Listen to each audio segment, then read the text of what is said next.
A 22-year-old from Boston stood on a wooden dock in 1806, watching workers load 130 tons of frozen pond water onto his ship. Everyone around him thought he had lost his mind. Ice melts. You cannot sell frozen water to people who have never seen snow in their lives. He ignored every warning, and within a few decades, his idea would reshape how the entire world eats, drinks, and survives the heat. This is the story of a substance once worth its weight in gold that today gets tossed into a glass without a second thought. Picture a runner sprinting through mountain passes for days, carrying baskets of packed snow toward the city of Rome. By the time he arrives, half of it has already turned to water in his hands. It barely matters. What remains is enough for the Emperor Nero to shock his dinner guests with a goblet of wine chilled by ice that traveled farther than most Romans would travel in a lifetime. For most of human history, that scene captures exactly what ice meant.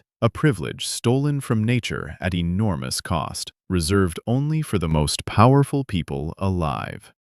In ancient Persia, engineers built towering clay structures called yakhchuls, some standing several stories tall, using clever ventilation shafts and thick insulated walls to trap winter ice deep underground and keep it solid through the brutal heat of summer.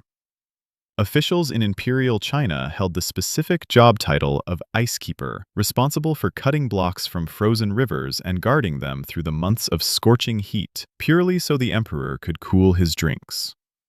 Centuries later, on the other side of the ocean, Thomas Jefferson, one of the wealthiest plantation owners in America, ordered a deep brick pit dug into the hillside at Monticello, packed every winter with ice hauled from his frozen ponds, just so his household could enjoy cold drinks and preserved meat through the sweltering Virginia summer.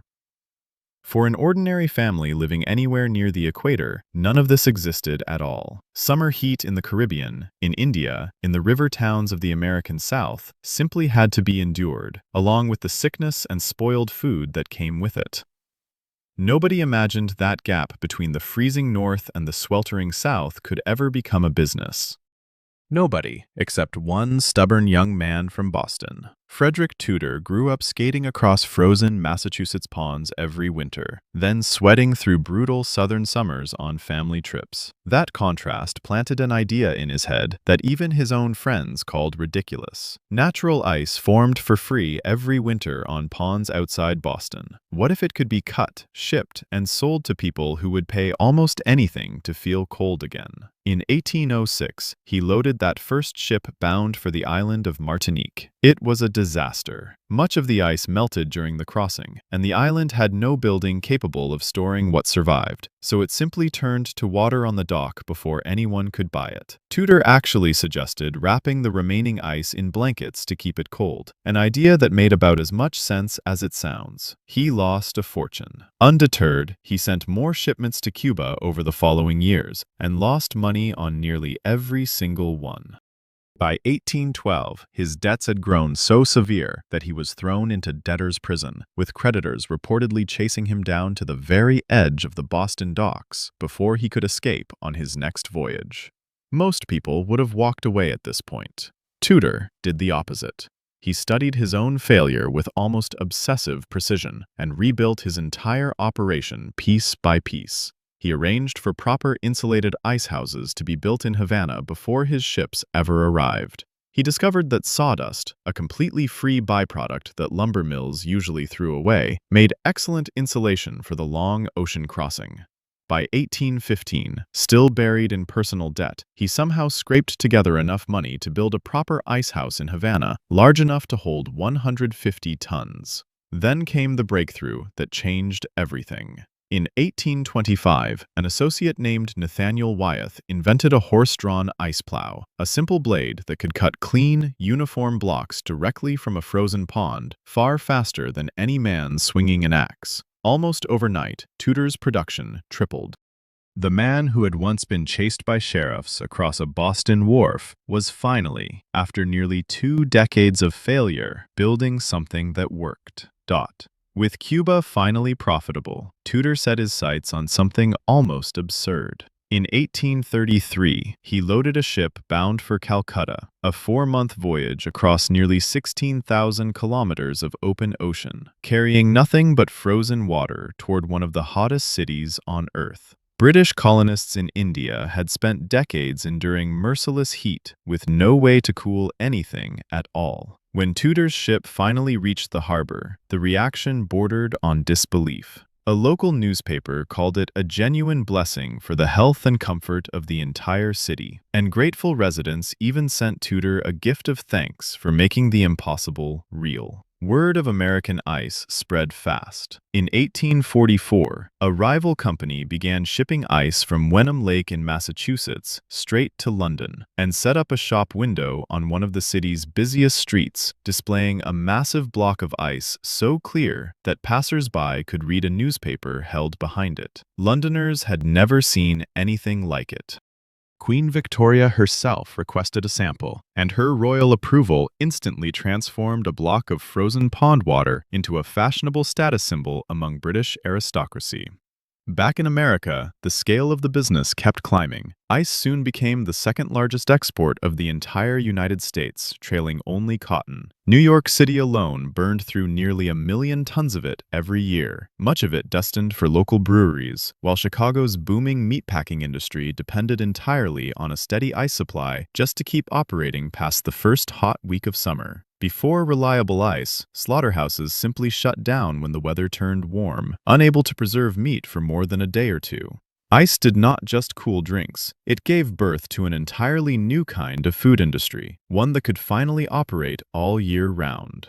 None of this happened without a human cost that history mostly chose to forget. Every winter, hundreds of workers walked out onto barely frozen ponds across New England, armed with heavy saws and horse-drawn plows, cutting blocks that weighed hundreds of pounds apiece.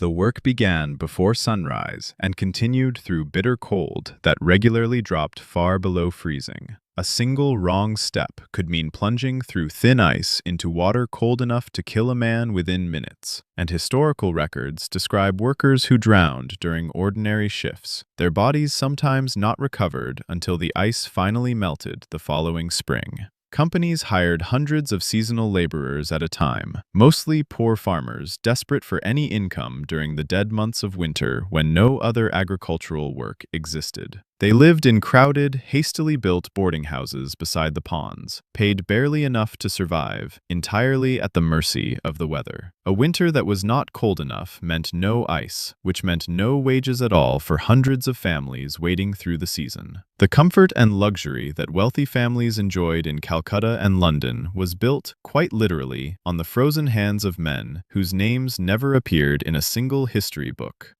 Frederic Tudor died in 1864, having built a fortune worth roughly $200 million in today's money, entirely from something that melted in his hands. But the empire he built carried a fatal flaw baked into its foundation from the very beginning. It depended completely on cold winters, unpredictable weather, and armies of manual laborers, and a single mild season could wipe out an entire year's profit overnight. Near the end of the 19th century, a new technology arrived that made all of that irrelevant. Mechanical refrigeration could manufacture ice artificially, in any climate, on any day of the year, without a single frozen pond anywhere nearby. The true death blow came with the electric home refrigerator in the early 20th century, a machine that let any family make its own ice in its own kitchen, with no ships, no ponds, and no ice houses required. The industry Tudor had built pond by pond, ship by ship, faded away within a few decades, and today the lakes that once fed his empire are quiet reservoirs that most people walking past have never heard of. But Tudor's real legacy had nothing to do with frozen water itself. He proved that cold could be manufactured, shipped, and sold as a global commodity. And that single idea became the foundation for what the modern world now calls the cold chain. The unbroken system of refrigerated warehouses, trucks, and storage that keeps fresh fish, meat, vaccines, and produce moving safely across entire continents every single day. Without the principle Tudor proved first, often while bankrupt, often while being chased by creditors, the modern grocery store simply could not exist in its current form. The next time someone drops a single ice cube into a glass without a second thought, it is worth remembering that it took one stubborn, repeatedly bankrupt man from Boston and hundreds of nameless workers risking their lives on frozen ponds to convince the world that cold itself was worth selling.